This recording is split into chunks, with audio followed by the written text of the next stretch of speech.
دې صرف نور هر څه پرېږده دا سترګه وګوره ځه ما ستا دې چې دا سترګې کولاو کړي ته ما ته ښکاري زه تا ته ښکارم داسې خلک په دې دنیا کې شتي چې هغه ته صرف توره تیاره ده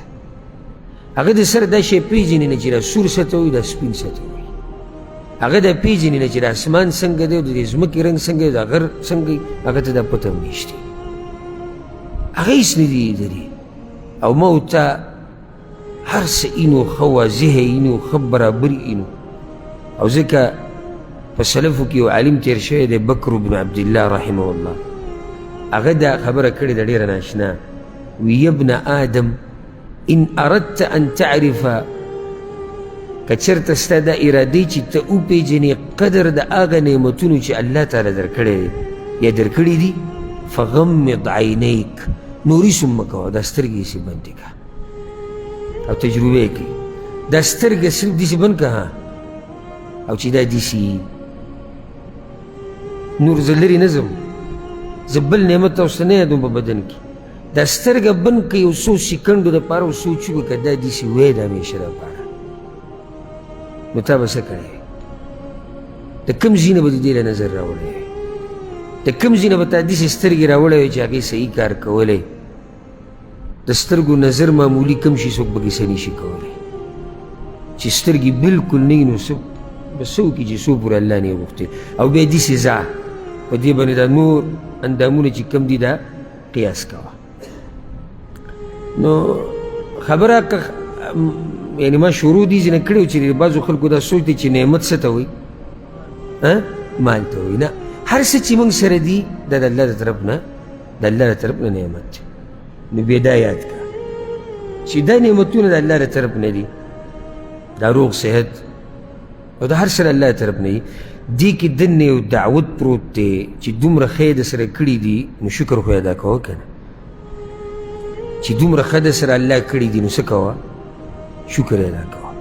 درانه خلک وایي درانه سپک نه وی درانه خلک وایي چې څوک د سره ښه وکړي چېرته به یې او انسان که د انسان سره ډېر ښه وکړي خو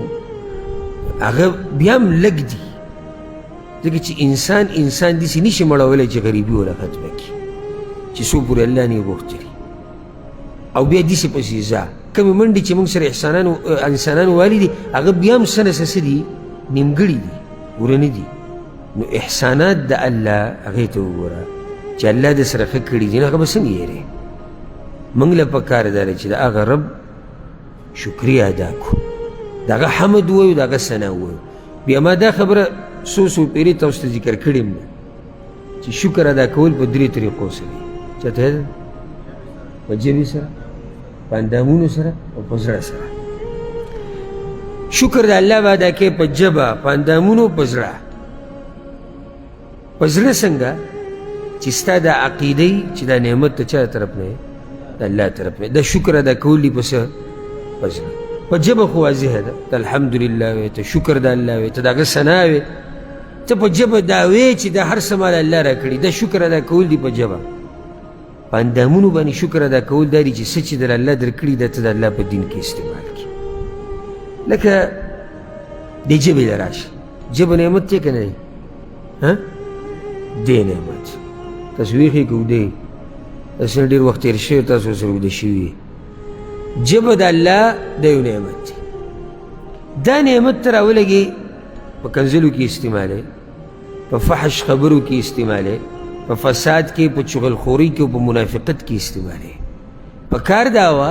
چې دا ژبه چې کوم الله تعالی درکړې ده دومره اوچت نعمت چې دا تا د قرآن په تلاوت کې استعمال کړی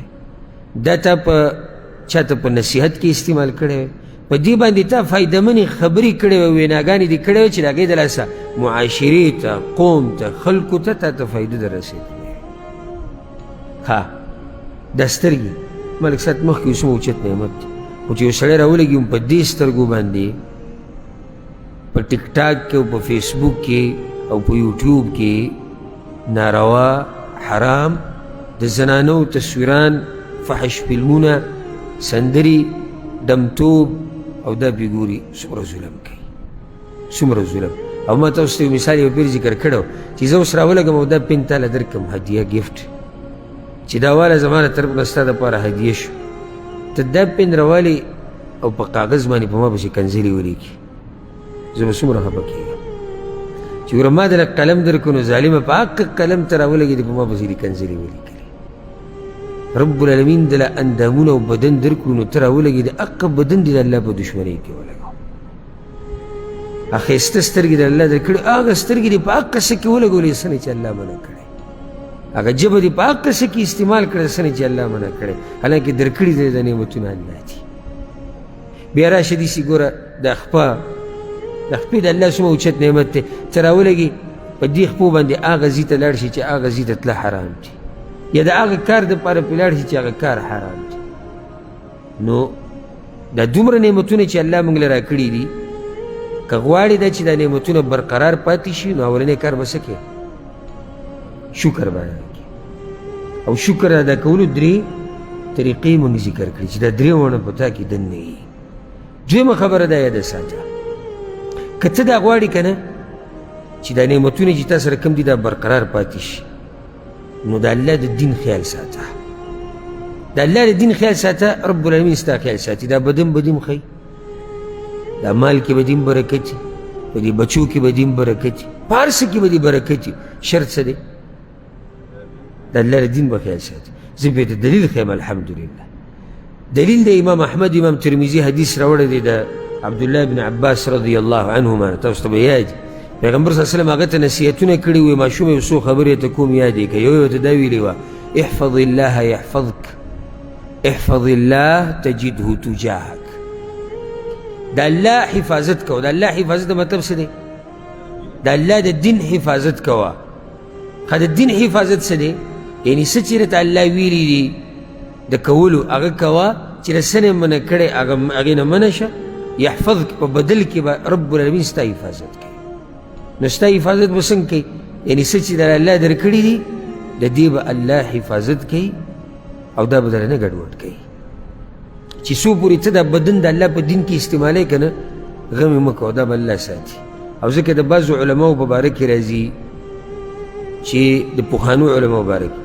چې د 100 کالو نه زیات د هغوی عمر او ښه طاقتور او عقل به برابر و سترګې به برابر وي بلکې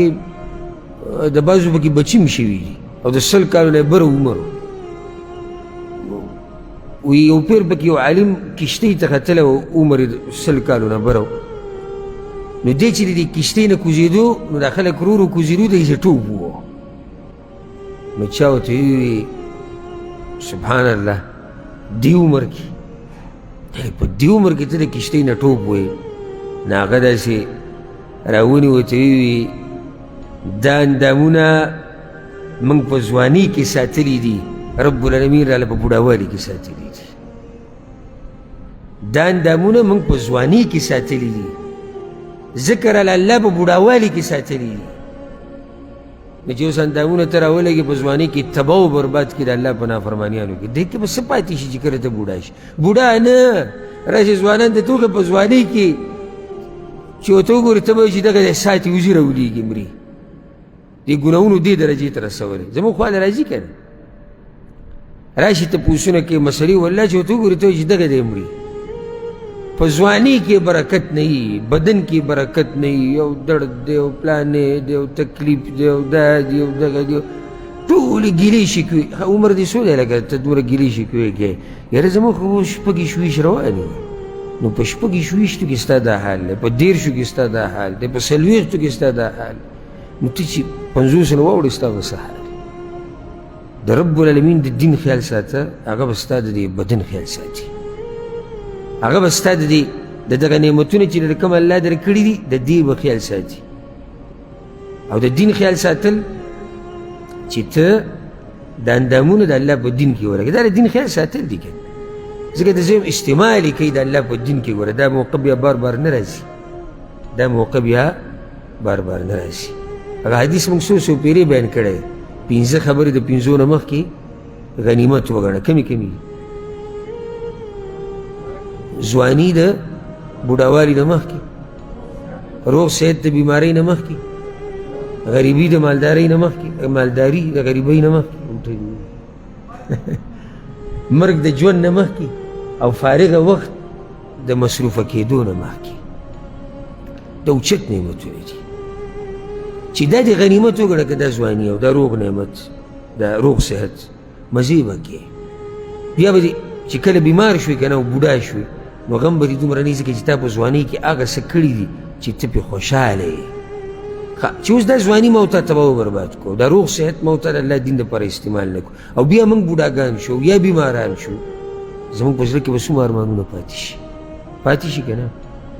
که ته په هر څه کې استعمالي او تا نه یې تپوس کېږي نو ولې په ښه کار کې نه استعمالي لکه ته دا سوچ هم مه کوه چې زما دا روغ بدن دی بس دا داسې دی او زه به هر څه کوم چې څه مې وکړو بیا خبره ختمه شو خبره ختمېږي نه د دې بدن